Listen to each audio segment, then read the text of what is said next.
My name's Adam Manaka and I'm the Financial Controller for High Tech Oils. With our national capacity, we can now service Australian companies nationwide. Of late, we have now expanded into the New Zealand market. Here at High Tech Oils, we receive premium base oils and premium additive packs. Together, with our highly trained staff, we manufacture over 500 premium quality products. High Tech Oils is Australian made and Australian owned.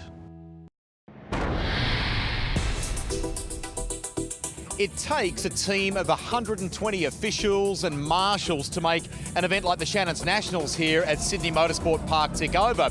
If you've ever thought about coming and enjoying some motor racing in the best possible way, get involved. Check out the CAM's website and you could maybe do what Steve's been doing here, 12 years. Yeah, 12 years. Yeah, Tell me, your exact title is Chief Scrutineer this weekend, is it right? It is, that's correct, yes, yeah. And you go everywhere, from Formula One to... Give us a sense of the events you cover. Well, I do about 35 a year. So anywhere from grassroots motorcarnas, rally sprints, state rounds, hill climbs, you name it, I'll do it, yeah. And the people that you work with, I mean, there's some tremendous people that are a part of it this weekend. They're as passionate about it as you and as the drivers are, aren't they? They are, they all are, and it's good because we've got a nice tight-knit group. We all pretty much travel here, there and everywhere together, so it's really good. Motor racing by nature, Steve, is a game where everyone looks for advantage. When you're on the tools here and you're checking out the cars and scrutineering them, what kind of things are you looking for and checking? Oh, we're just more or less checking like the ride heights, make sure they comply with the rules or their regulations, doing the scales or the weights and those sorts of things. We might do some fuel checks, those sort of things, make sure there are no funny things in the fuel and those sorts of things. So yeah, as we all know. All right. Well, we've enjoyed catching up with you. Thank you for chatting to us. Thank you for the great work that you're doing here and continuing to do for motorsport. So there you go, just one of the many officials here this weekend.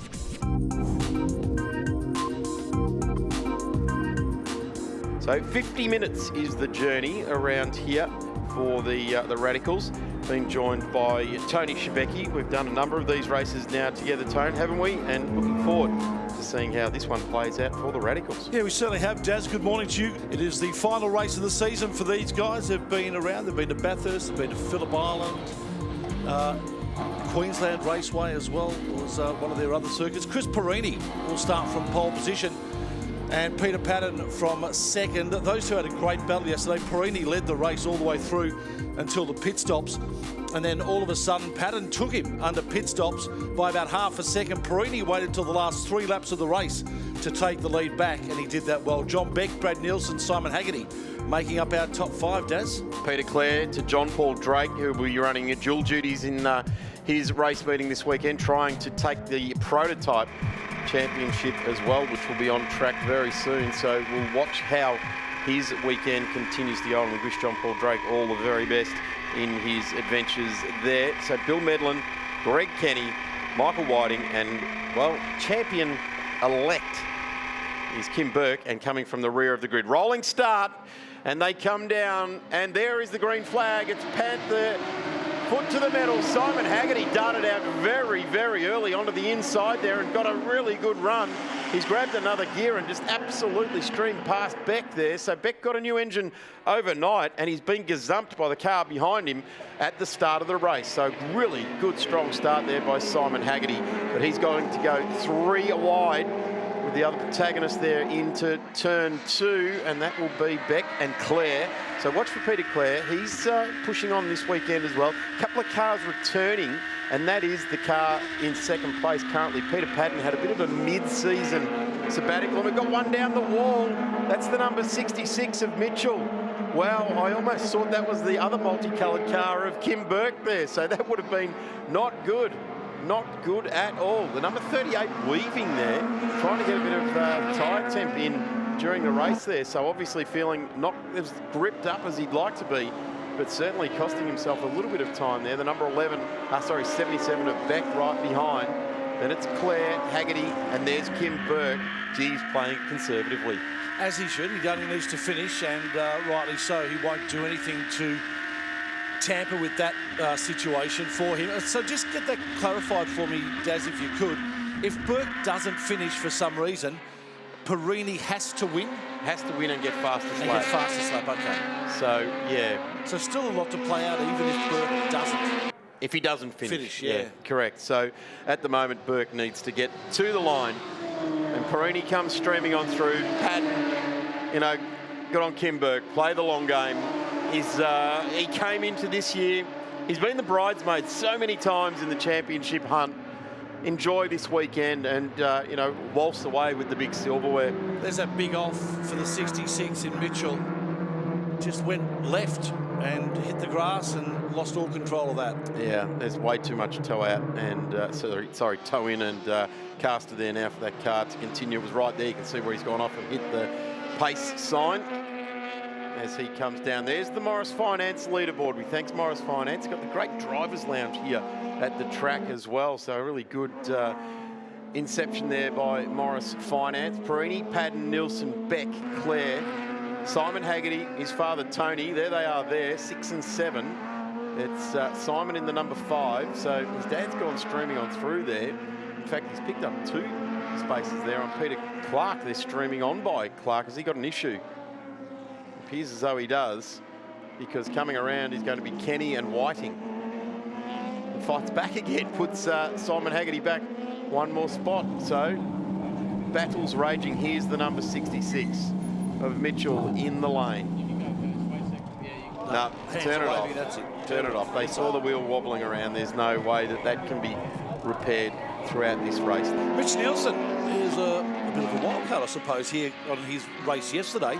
The fact that he's moved himself up to 3rd place and is only within 2 seconds of the lead. So really giving himself every opportunity to be within this race and may even pick up extra seconds on Perini through the pits. So I mentioned the success time which is added to these cars, and this is how it's going to play out. Chris Perini will have pit stop time of 85 seconds plus 25, so that's a long time. That's 105, that's 95 seconds in total. Yeah, that's a long stop. Oh, sorry, a minute 35 in total. That's a long stop there. So Simon Haggerty will have 80 plus 20, so that's 100 seconds. So it's, again, that's similar 5 time. seconds difference. Yep. 75 for 75 and 15, so that's 90 for Peter Padden. What about Mitch Nielsen? Mitch Nielsen has got 80. Okay. 80 seconds, so he's actually sitting... so he's going to pick up 20 seconds on Perini, so he could definitely go to the lead. Yep. Let's head down to Cameron. He's got some word in the pits. Yeah, I got Aldous Mitchell out of the car at the moment. What happened? I was coming around towards the hill. I had a car inside me. I haven't seen the video yet, so I'm actually not sure where it was, but definitely knew I was there. Had one contact. Then there was enough racing room, and then he came in for a second go before turning in onto turn 4. So the second contact just threw me into the grass, into the wall. I think he arrived at the wrong race meet. I think he was supposed to be dodging cars this weekend. Hard luck. Yeah, thanks. And there it is. Chris Perini's gone wide. Padden pounces side by side up into the left-hander kink. This is going to put him outside at the top, but no. Chris Perini says, righto, you want that more than me there, Pete. Away you go. And Mitch Dilson's had a big wake up at the wheel there as well, because he's been called on to respond. Really cool colour in the Nilsson car. It's like a carbony graphite sort of look. Really catches the light as it streams on down. That day glow orange light covers on the front. I've always been more of a gunmetal grey man myself, but... Let me guess, the Sandman panel van in gunmetal grey with a bar and mirrors on it. Please, I'm excited. 15 minutes in to 35 minutes in, the pit stop window will be open. The field being told via a board at the start-finish line that they can now do their compulsory pit stops. Now, yesterday we saw it all happen pretty early, didn't we? They piled in that first sort of 2 to 3 minutes.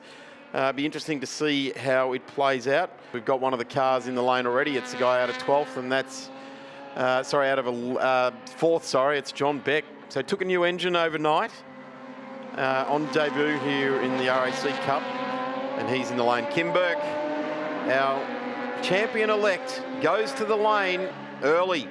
In fact, he's following, is that Kenny that he's following in? That's the Beck car. So that puts Simon Haggerty up into P4. Peter Clare is the other car that's coming ahead of Kim Burke. Yep. The 47.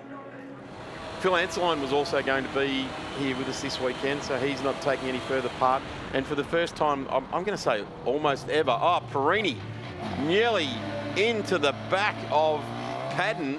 So the two race leaders come in together. Perini went to the dirt on the run into the lane there to try and avoid that.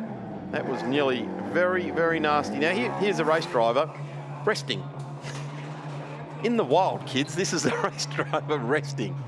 Peter Clare just taking on instructions there, nodding to the crew, having a drink there as well. So good to see, getting refreshed.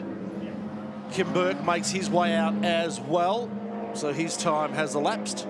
Now confirm for me, Daz, Mitch Nielsen, did you say he had 80 seconds? Because if he did, then we'd say he's probably around about the same time as Kim Burke. That was also 80 seconds. So a 2-minute 11 turnaround. You look at the difference between Mitch Nielsen now and Peter Padden is 1.2 laps, a minute 30. He's going to come out very much close. We've got a spinner. Is that Chris Perini? It is Chris Perini in the hairpin. So that right there has got a safety car out on track now, heading out on track. So, well, Kim Burke can relax, I dare say. Absolutely relax now. That hurts Mitch Nielsen. It does hurt Mitch Nielsen. That's absolutely not ideal for him.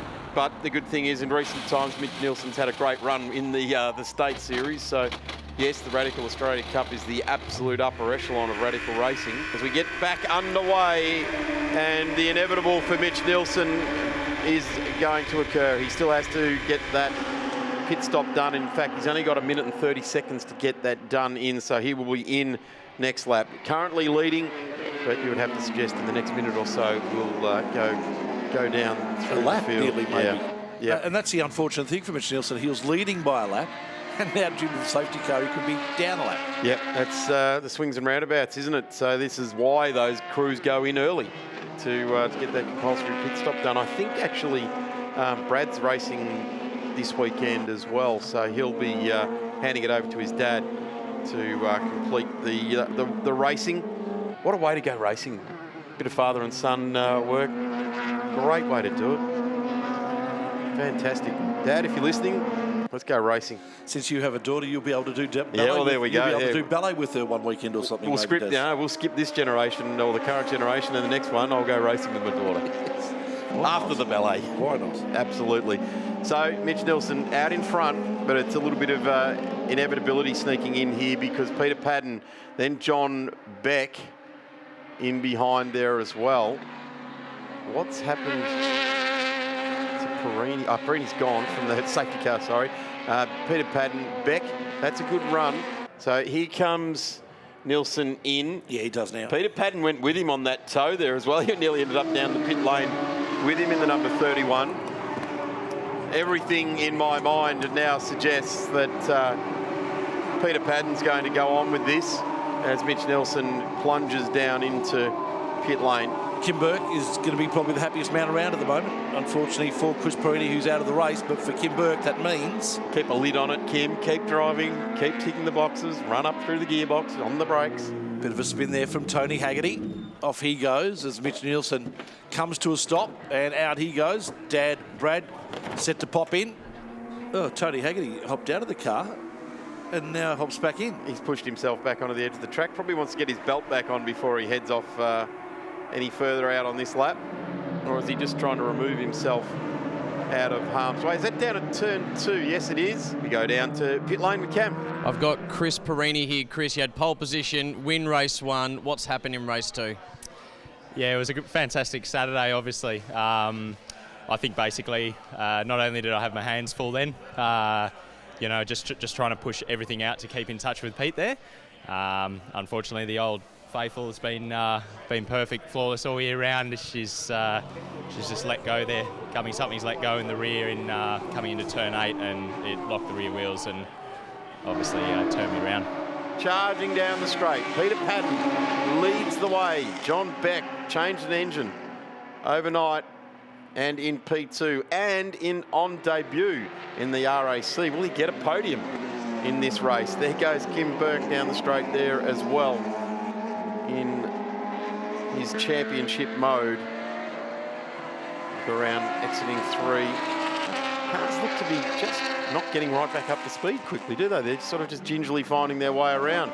The number 56 there of Greg Kenny, Peter Clare in the 47. So Peter Clare doing a really good job this weekend. Keeping himself trucking along, putting himself in out of any sort of harm's way. And there's the Morris Finance leaderboard. Of course, we've got the Morris Finance Driver Lounge here this weekend as well for those trackside. Peter Padden, John Burke, Bill Medlin, and Greg Kenny. I guess Peter Padden, no stranger to the front, but Beck, Brett Medlin, and Greg Kenny, newcomers to this far up the field. Peter Clare in 5th, Brad Nielsen up to 6th now. Kim Burke 7th, Simon Haggerty in 8th place. One of our photographers there in the bright pink vest, like Nathan Wong from Speed Shots, getting all the good shots. He'll have probably got a rapid fire shot of those cars going into each other under safety car. Peter Padden, though, is our leader out front and doing a nice job of it. Had a great battle with Chris Perini yesterday throughout race 1, the 50 minutes there. And that battle continued today up until just after the pit stops, when unfortunately for Chris Perini, something went at the back of his car. We heard that, and it turned him around at the hairpin. And as a result, out of the race now, Chris Perini. And finishing in 11th place for the meet. As Peter Padden looks to make his way home. Black flag also being showed to car number 5, Simon Haggerty. But the checkered flag may come before he gets to serve that, as our officials get the checkered flag ready. John Beck in the 77 will finish 6 seconds behind Peter Padden in 2nd place. But as we focus on our winner and our leader of race number 2, Peter Padden, who makes the final turn home here at Sydney Motorsport Park. And after 50 minutes of racing in race 2 of the Radical Australia Cup, Peter Padden crosses the line in 1st place. The 77 of John Beck crossing the line in 2nd. Peter Clare also in that group. He finishes in 3rd place. We also welcome home our 2018 Radical Australia Cup champion in Kim Burke, as he makes his way and crosses the line in 5th place. Peter Padden was our winner ahead of John Beck. Peter Clare in 3rd place, Greg Kenny 4th. Kim Burke finishing in 5th place, our champion. Bill Medlin, Brad Nielsen taking over from his son in the 2nd half of the race. Simon Haggerty, Michael Whiting and Tony Haggerty making our top 10. We're out of time here at Sydney Motorsport Park. Thank you so much for being a part of the coverage. Huge thanks to our partner who've been doing it for many years now in Shannons Nationals, or Shannons I should say, covering the Nationals. And a special one, of course, to the New South Wales government who supported also this final round. On behalf of all of our team, that's bye for now.